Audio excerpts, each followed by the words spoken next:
Welcome, my friends, to the Bob and Brad podcast, produced by Bob and Brad, the two most famous physical therapists on the internet. I am Bob. I'm exactly one half of the Bob and Brad team.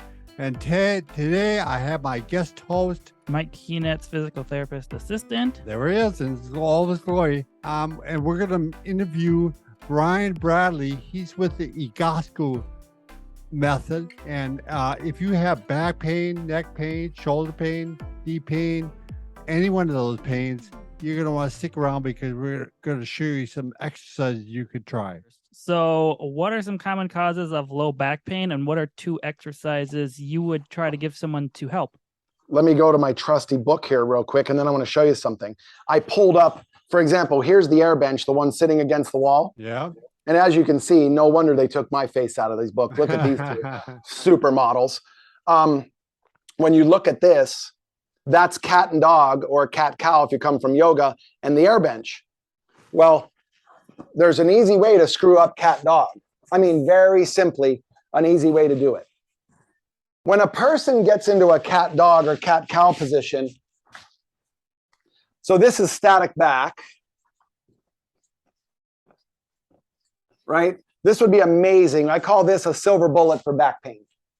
Your back hurts, get down on your back, spend 15 minutes there, slow down, breathe. Well, how do you feel? This is the air bench, which is the old wall sit for skiing to train yourself. That's 1 or 2 minutes, 110 degrees at your knees with shoes on. That's another quickie that can help readjust your pelvis. But when we're talking about cat dog, so this is the foot is here, here's that, here's this, and you're rounded over like that, and your head's down like that. So your back is pushed upward into kyphosis, like rounding over like a mad cat like this. Right. That's cat. The dog is here, here, here, here, look up, and okay, so there's the dog. 10 times each way. Here's how to do it wrong and increase your spondylolisthesis. Increase this. Let's see if you can see me back here real quick. I'll explain. This Biocharger is a PEMF machine that emits pulse electromagnetic field that we use for just overall health and wellness. So it's not, it is a Tesla coil, but I know it looks like it's out of Back to the Future, but I can't move it. Sorry, guys. But here's cat dog. So 90-90, and then a person usually just goes, okay, you want me to do this, this, this, this. If we look at quality of movement, they're really pushing into thoracic flexion and then kind of just dropping out of it and looking up instead of making a deliberate movement from here. So let's go 1, 2, 3. 1, 2, 3. I would rather have one exercise executed perfectly than 10 exercises done kind of half-assed, right? Yep. We want the result. So we go, start in this position looking up. First movement is abdominal contraction. Like you want to go 1, 2, 3, head goes down. 1, notice how my T-spine and neck have not even moved yet. This moves first. Shoulder blades come together, head look up. Pelvis moves, mid-back, head. Pelvis moves, mid-back, head. And when your listeners can get on the ground and start doing that movement where it becomes a movable pelvis first, hello. You're actually engaging the pelvic and lumbar spine movers and rotators. Imagine what piriformis, obturator, gemellus, everything else, imagine what they're doing as that pelvis is moving over a fixed femur.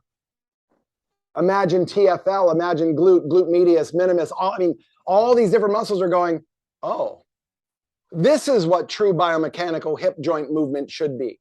You want to take somebody with a degenerative hip and get them to move better. Get them to quit moving the femur in a non-movable acetabulum of the pelvis. Meaning, Let's get them to move the acetabulum and pelvis first. Then as they start to move, there will be that congruent acetabular femur head relationship. Because again, in our opinion, almost in every degenerative hip symptom I've seen, and I've seen tens of thousands, to put them in a frog position or the Thomas test position, you're actually moving femur on an immovable pelvis acetabulum. You're increasing the breakdown. But when you can teach a pelvic tilt done correctly without pushing off the leg, like in these cat dogs, you're moving that femur head, you're moving the acetabulum over top of this for the first time, breaking cobwebs loose, getting things to move again. The synovial fluid, which you guys call what? Oil? Yeah, it's the oil, right? Like I remember that from the video. So you're re-oiling the scarecrow. No, you're re-oiling the Tin Man. Sorry. Tin Man, right. Wizard of Oz thing. So ideally, something like that. Another one, Mike, would be, well, Brian, I can't get on the floor because I have OA in my knee. Oh, okay. My knee's killing me. All right, well, just sit in your chair, come to the middle part of your chair. Don't sit on the edge. Don't sit way back. Just relax here. And now just let your body sit in crappy posture. And then if I said to come up out of that and sit up straight, what do most people do? They go right up. Right. They go right to the sternal lift. Right. Yeah. In the DNS world, the chiropractic DNS stuff, they'd go, that's a noxious movement, meaning your breathing is off. For us, it's you're going here because you're going to throw a ball from up here and wonder why your condyle's killing you. Versus pelvic tilt back onto the tailbone, feet straight, engage the frontal hip muscles to roll you forward up onto those two sit bones underneath you without popping the rib cage.